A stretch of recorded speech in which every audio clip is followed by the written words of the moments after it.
Buenas, buenas. Yo soy Sundiata Keita, soy escritor y en esta sección denominada Temas y Problemas Literarios, precisamente vamos a adentrarnos un poco, en la medida que una materia tan extensa lo permite, a tratar temas relacionados, ciertos tópicos que tengan que ver no solamente con el ámbito académico de la literatura, un ámbito un poco más formal, sino temas de orden práctico.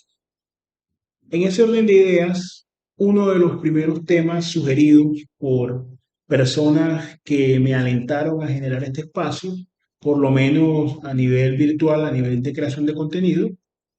tiene que ver precisamente con uno que se desprende de la concepción general de lo que es la literatura. Este es un tópico que por supuesto no se va a agotar, se ha tratado en múltiples ocasiones por diversas escuelas de pensamiento. Ahora mismo me viene a la memoria un libro que tuve la oportunidad de leer hace muchos años,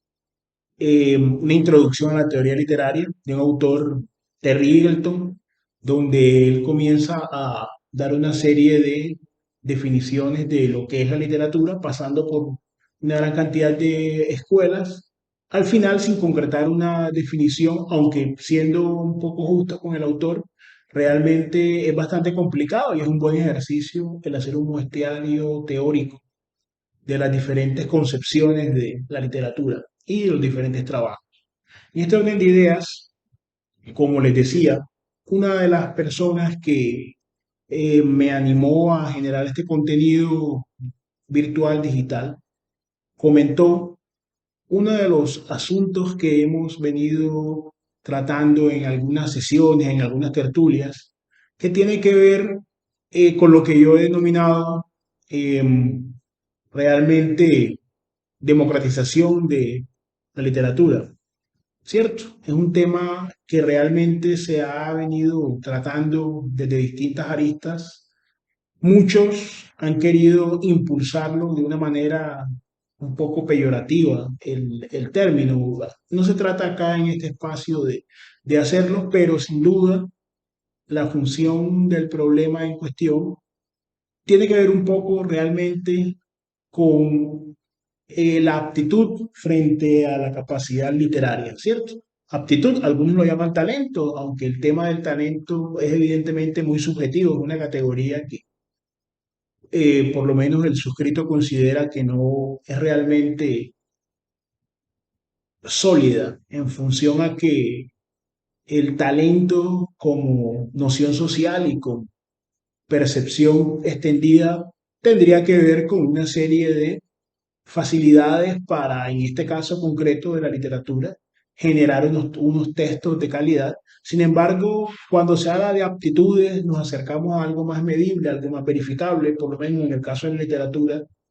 por lo menos frente a la realidad unos años más atrás, había unos parámetros establecidos frente al tema de la ortografía, frente al tema del contenido, frente al tema de la llamada así logicidad de los textos, pero esto ha venido variando. Entonces vamos a tomar una reflexión, digamos, muy poco elaborada, pero útil para estos propósitos, en la cual manifiesto lo siguiente.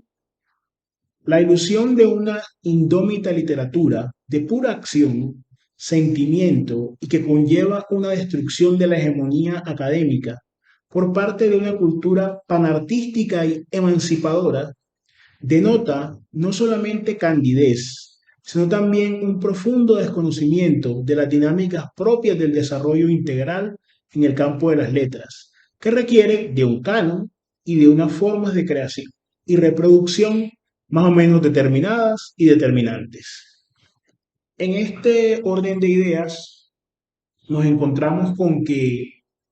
en el tema literario, en multitud de ocasiones, sobre todo lo hemos visto volcado más al terreno de la poesía en los últimos años, con la destrucción o con, en algunos casos menos invasivos, con el aislamiento de ciertas formas métricas, ¿cierto? Con la caída en desuso por parte de muchos autores de ciertas formas métricas, también eso contribuyó para esta percepción que estamos tomando aquí frente a que cualquier texto producido después de que se haga con intención, con sentimiento y demás, puede ser un texto válido. Válido, hay que hacer la aclaración,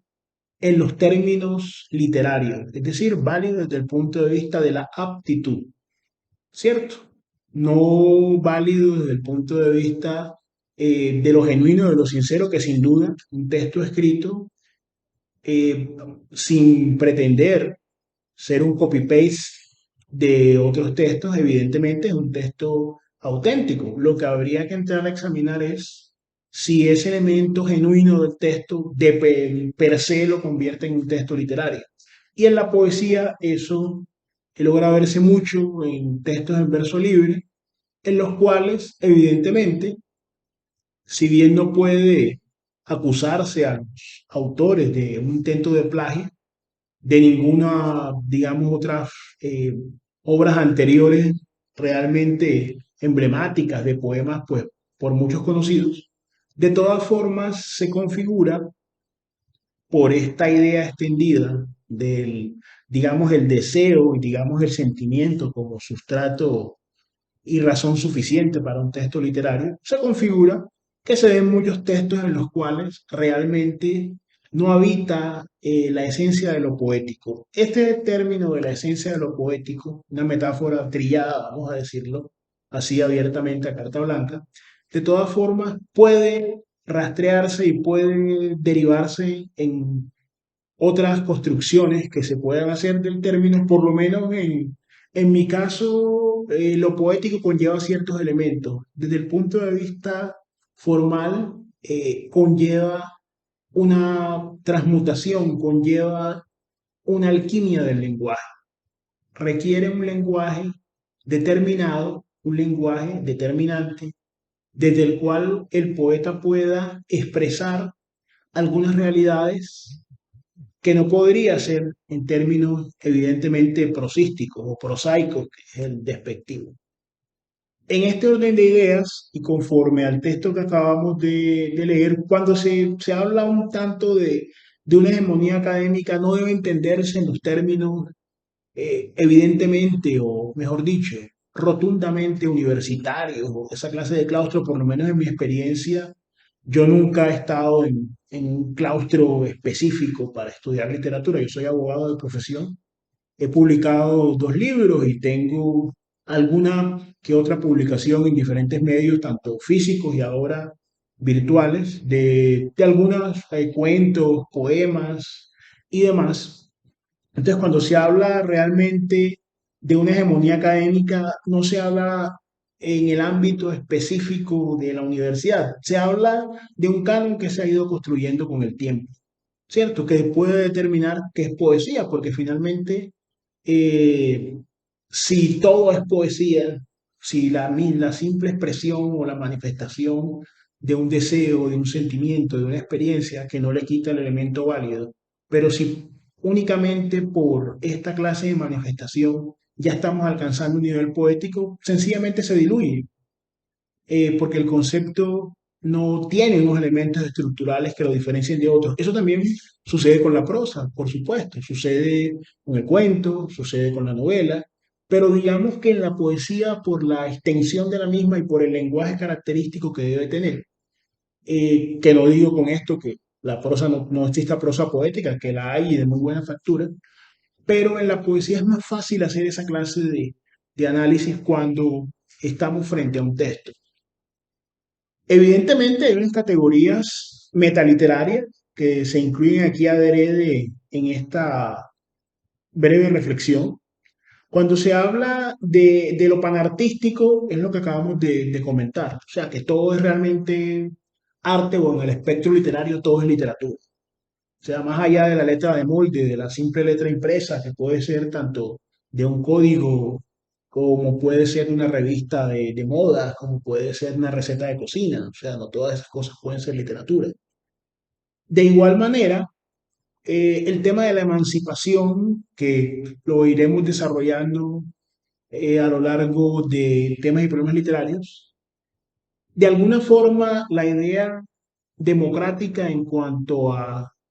acceso, ¿cierto? Genera, por supuesto, una libertad para los individuos con la que estamos plenamente de acuerdo. El asunto sustancial tiene que ver cuando esa libertad trata de extrapolarse o trata de llevarse a un terreno literario a fuerza de sí misma, es decir, sin contar con unos elementos de orden artístico, de orden académico, sino por el simple deseo de manifestar tales deseos y tales sentimientos y tales experiencias en un texto. Realmente se habla un poco sobre eso y la influencia de este, este baremo o este medidor democrático también, evidentemente,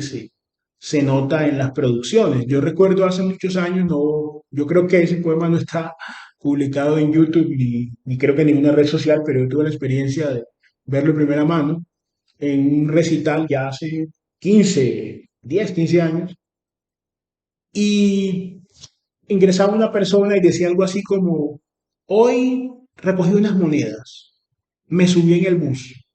pagué. Y la gente aplaudía y realmente puede ser eso poético, expresa un sentimiento, es genuino, pero en cuanto a las formas, ¿qué tan importante es la forma? Ese es un tema también recurrente en temas y problemas literarios, pero hemos abierto de pronto el ejercicio con el tema de la democratización porque es un fenómeno mucho más palpable y más fácil de alguna forma diferenciar y de alguna forma aislar para su estudio que el tema de las formas y el fondo en general, que puede ser un tanto más espinoso, porque evidentemente hay muchas escuelas y muchos autores que defienden ciertas libertades a ultranza en cuanto a la forma. Como por oposición, hay unos autores, inclusive puristas o neopuristas del lenguaje, para los cuales determinada interacción o determinado intento con la literatura, si no surte una cantidad de requisitos y de cortapisas de orden académico y de orden, digámoslo así, histórico también. Digamos un verso, nada de verso libre, digamos un soneto perfectamente estructurado, una décima, determinada forma. Para ellos no es válido sino eso. Son dos posturas extremas, pero la otra postura la trataremos en otro momento. No, sin, por supuesto, sin pretender agotar un tema tan extenso como el de la democratización, pero la idea del ejercicio es precisamente construir desde la experiencia de los escritores y de las personas lectores interesados en el tema literario, construir realmente no unos consensos, porque no se trata de un tema, y ahí volvemos a una categoría indefinible, perdón, una categoría sin duda, indudablemente democrática, que es el consenso. Pero qué tan necesario es eso realmente un ejercicio literario. Tiene que ver más para mí, el tema de la de aptitud, como dije, de la producción del texto, de qué elementos estructurales y estructurantes en el texto nos pueden permitir llegar a apreciarlo literalmente y que éste pueda extenderse a la posteridad. Tiene que ver un poco con eso. Pero de todas formas, en cuanto al ejercicio de pensamiento, de pensar en la o de reflejar la categoría de la democratización de la literatura, quisiéramos saber en los comentarios si, o en las interacciones posteriores si esa categoría para muchas de las personas que la llegan a ver este contenido es una categoría válida per se, es decir, el sujeto por su condición en una sociedad democrática, pluralista, abierta, eso implica que también puede tener un acceso concretamente a la literatura desde el simple deseo, sin mayores formatos o sin mayores requisitos de orden académico. Entonces, vamos a estar regresando y realmente agradecido de antemano por la atención prestada y nos estaremos viendo pronto.